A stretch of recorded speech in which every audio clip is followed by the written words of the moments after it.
YS Jagan హయాంలో వ్యవసాయాన్ని సంక్షోభంలోకి నెట్టేస్తే ఇది రైతుల పక్షపాత ప్రభుత్వం కాబట్టి వారి ఆర్థిక పురోగతి లక్ష్యంగా ప్రభుత్వం పనిచేస్తుందని మంత్రి బీసీ జనార్దన్ రెడ్డి అన్నారు. కనిగిరి నియోజకవర్గంలోని వెలిగండ మండలం గన్నవరం గ్రామంలో రైతన్న మీకోసం కార్యక్రమంలో ఎమ్మెల్యే డాక్టర్ ఉగ్ర నరసింహారెడ్డితో కలిసి పాల్గొన్నారు.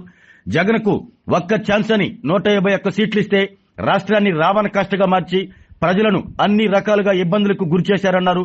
వ్యవస్థలన్నింటినీ సర్వనాశనం చేశారని ధ్వజమెత్తారు.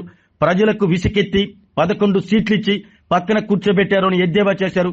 అయినా సిగ్గు లేకుండా రప్ప రప్ప అంటూ రోడ్లపై తిరుగుతున్నారని ఆగ్రహం వ్యక్తం చేశారు. ఈసారి ఎన్నికల్లో ఆ 11 సీట్లు కూడా రావు అన్నారు. కనిగిరి ఎమ్మెల్యే డాక్టర్ ఉగ్ర నరసింహారెడ్డిని తన సోదరుల సమానంగా భావిస్తానన్నారు. 44 కోట్లతో నియోజకవర్గానికి నిధులు రాబట్టడం చిన్న విషయం కాదన్నారు. ఇలాంటి నాయకుడిని ఈసారి ఎన్నికల్లో కూడా గెలిపించాలన్నారు. ఈ కార్యక్రమంలో ఆర్డీఓ వెంకట శివరామరెడ్డి, ఏడీఏ జైనులాబిద్దీన్, ఆర్ఎండ్బిఈ సమర్పణరావు తదితరులు పాల్గొన్నారు. అభివృద్ధి చెందుతారనేటువంటి ప్రతి నిత్యం ఒక విద్యార్థిగా మా నాయకుడు చెప్తా ఉంటారు, ఎప్పుడైనా మీరు ప్రతి నిత్యం ఒక విద్యార్థిగా ఉంటేనే 10 మందికి సేవ చేయగలుగుతారు, లేకుంటే మీరు ఇంకా తెలుసుకోవాల్సి తెలుసుకోండి అని చెప్తా ఉంటాడు మా నాయకుడు గౌరవ ముఖ్యమంత్రి గారు. ఈ రోజు ఒకటే చెప్తా ఉన్న వైఎస్ఆర్ పార్టీ నాయకులకు, మీరు చేసినటువంటి అభివృద్ధి ఏదైనా ఉందా, మీరు విధ్వంసంతో మొదలు పెట్టారు. ఆ రోజు మీకు 151 సీట్లు ఇస్తే ఈ రోజు ఆ రోజు రాష్ట్రాన్ని అదలాకుదలం చేస్తే ప్రజలు మీకు కేవలం 11 సీట్లకు మిగిల్చారు. ఇంకా సిగ్గు లేకుండా జనాలకు ఇప్పటికీ కూడా కత్తులు చూపిస్తారు, రప్ప రప్ప అంటారు, రక్తం అంతా కూడా పోపిస్తామంటారు. మరి ప్రజలు అవి కోరుకున్నారో మిమ్మల్ని అడుగుతా ఉన్నారు. ఈ రోజు మేము ప్రజల పట్ల ఉంది కాబట్టి నిత్యము మా నాయకుడు ఏదైనా మీరు ప్రజల్లోకి వెళ్ళండి, ప్రజల వద్దకు తిరగండి. ఈ రోజు ఈ రాత్రి ఇంత సమావేశానికి ఎందుకు వచ్చామంటే రైతుల సమస్యలు వినాలని, రైతులు ఇబ్బందులు ఎదురింటిగా తెలుసుకుని ప్రభుత్వానికి నివేదికలు ఇవ్వాలని. ఇందాక ఒక సోదరుడు చెప్పాడు, సార్ మాకు ఈ విధంగా ఉంది, ఇది కూడా ప్రభుత్వ దృష్టికి ఖచ్చితంగా కూడా తీసుకెళ్తాము. సోదరుడు చెప్పిన విషయాలన్నీ కూడా ఈ రోజు హార్టికల్చర్ పంటల దిగుబడికి అనంతపురం జిల్లా ముట్టబడి కూడా మా కర్నూలు రాయలసీమలో వెనుకబడినటువంటి ప్రాంతం. అటువంటి ప్రాంతం ఈ రోజు జిఎస్టీలో టాప్ ఉంది. రాష్ట్రంలోనే ఎక్కడా లేనటువంటి ఆదాయము ఒక అనంతపురం జిల్లాకు వస్తా ఉందంటే రేపు మళ్ళీ ప్రకాశం జిల్లా కూడా ఆ విధంగా రావాలని మనస్ఫూర్తిగా కోరుకుంటా ఉన్నా. ప్రతి రైతు ముఖంలో చిరునవ్వు చూడాలి, మీరు సంతోషంగా ఉండాలి. రైతులు ఇప్పుడు సంతోషంగా ఉంటే అప్పుడే ఆ ప్రాంతం అంతా కూడా చల్లగా ఉంటుంది, ఆ యొక్క ప్రాంతం బాగుపడుతుందని కూడా తెలియజేస్తా ఉన్నాను. అనేక విషయాలలో రైతుల కోసం ఈ ప్రభుత్వం కష్టపడి పనిచేస్తా ఉంది. రైతులకు గతంలో కూడా తెలుగుదేశం పార్టీ అధికారం ఉన్నప్పుడు కూడా రైతన్నల కోసం కూడా రైతు రథాలు ఇచ్చాము. ఈ యొక్క వైఎస్ఆర్ ప్రభుత్వం వచ్చిన తర్వాత డ్రిప్ ఇరిగేషన్ తీసేశారు, అనేకమైనటువంటి ఏవైతే ఉన్నాయో సబ్సిడీలు తీసేశారు, ప్రతి ఒక్కదాన్ని కూడా మూలన పెట్టారు.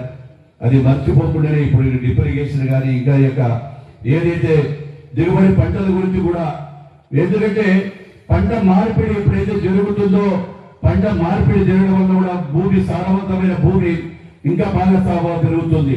లేదు వేసిన పంటన మనం వేస్తే ఆ వేసిన ఫర్టిలైజర్స్ కానీ పెస్టిసైడ్స్ వల్ల కూడా భూసారంలో తగ్గిపోయి పంట దిగుబడి కూడా తగ్గిపోతుందని కూడా మీకు తెలియజేస్తా ఉన్నాను. కొత్తగా ముఖ్యమైన ఆర్ఎండ్బి శాఖకు మంత్రికి ఇచ్చినప్పుడు చాలా మంది చూస్తే గుంతలమయం అయిపోయినటువంటి రాష్ట్రం, ఎక్కడ చూసినా గుంతలే, నడవలేనటువంటి పరిస్థితి, యాక్సిడెంట్లు జరుగుతూ ఉన్నాయి. గౌరవ ముఖ్యమంత్రి గారు చెప్పారు, నువ్వు ఏం చేస్తావో నాకు తెలియదు జనార్దన్ రెడ్డి, మిషన్ పార్ట్ 2 తీసేసుకొని కేవలం 6 నెలల రూపాయల 6 నెలల లోపల మొత్తం గుంతలు లేని రాష్ట్రం చేయాలని చెప్పినప్పుడు కొన్ని రోజులు నిద్ర లేని రాత్రులు గడిపారు. ఇక్కడే ఏసీ గారు ఉన్నారు, వారానికి 10 రోజులకు ఒక్కసారి కాన్ఫరెన్స్ తీసుకునే వాళ్ళం. ఏ ఇబ్బందులైనా సరే మనం గుర్తులు లేకుండా చేద్దాము. ఆర్థికంగా కొత్తగా ఇప్పుడిప్పుడే ప్రభుత్వం ఏర్పడింది, నిధుల సమస్య వచ్చింది. గత ప్రభుత్వం చేసిన పాపాలు మనల్ని వెంటాడుతున్నాయి. 5 సంవత్సరాల లోపల ఏ ఒక్క రోడ్డును కూడా రెన్యూవల్ చేయలేనటువంటి పాపం భారతదేశంలో ఉందంటే వైఎస్ఆర్ ప్రభుత్వమే. గత 14-19లో రోడ్డు మనం వేసినటువంటి రోడ్డు చూస్తే పక్క రాష్ట్రాలు సైతం కూడా ఆంధ్రప్రదేశ్ లో రోడ్లు ఏ విధంగా జరుగుతున్నాయి, ఏ విధంగా అభివృద్ధి చేశారని చెప్పి పక్క రాష్ట్రాలు వచ్చి 14-19 సంవత్సరం కాలంలో వచ్చి చూసిపోయారు. అదే 19-24 మధ్యన పక్క రాష్ట్రాల వాళ్ళ స్నేహితుడు వైఎస్ఆర్ వాళ్ళ యొక్క జగన్మోహన్ రెడ్డి గారికి కేటీఆర్ ఆయన కూడా జోకులు వేయడం జరిగింది. ఎవరైనా ప్రసవించిన బాధ్యతలు ఎవరైనా ఉంటే ఆ ఆటోలో వాళ్ళు పోతే ఏం ఆసుపత్రికి పోవాల్సిన పని వాళ్ళు ప్రసవిస్తారనేటువంటి జోకులు కూడా మన మీద హేళనా భావంతో చేశారు. అటువంటిది ఇప్పుడు మళ్ళీ ఆర్ఎండ్బి శాఖ యొక్క మళ్ళీ గాడిలో పెడతా ఉన్నాం. ఇప్పటికే 3,000 కోట్ల రూపాయలతో రాష్ట్రమంతా కూడా అభివృద్ధి పనులు చేపట్టాము. అదేవిధంగా ఇంకా చేయవలసినటువంటి పనులు చాలా ఉన్నాయి. ఇందాకే ఉగ్రసేనారెడ్డి గారు తమ్ముడు అడిగినప్పుడు ఈ జిల్లాలో అత్యధిక శాతం ఇచ్చినది ఎవరికి ఉందంటే కనిగిరికి 44 కోట్ల రూపాయలు ఇస్తే చాలా మంది మా సహచరులు మంత్రులు కానీ సభ్యులు కూడా ఏమన్నా మీ తమ్ముడు ఒక్కడైనా మేము కాదా, మేము కూడా పాత్రలమే కదా, మేము మొదటి నుంచి అన్నప్పుడు ఈ ప్రాంతం వెనకబడింది, చాలా ఇబ్బందిగా ఉంది, నడవలేనటువంటి పరిస్థితి కూడా మా అధికారులు చెప్పారని చెప్పి 44 కోట్లకు ఎక్కడెక్కడ నీటి కూడా తెప్పించుకొని ఇవ్వడం జరిగింది.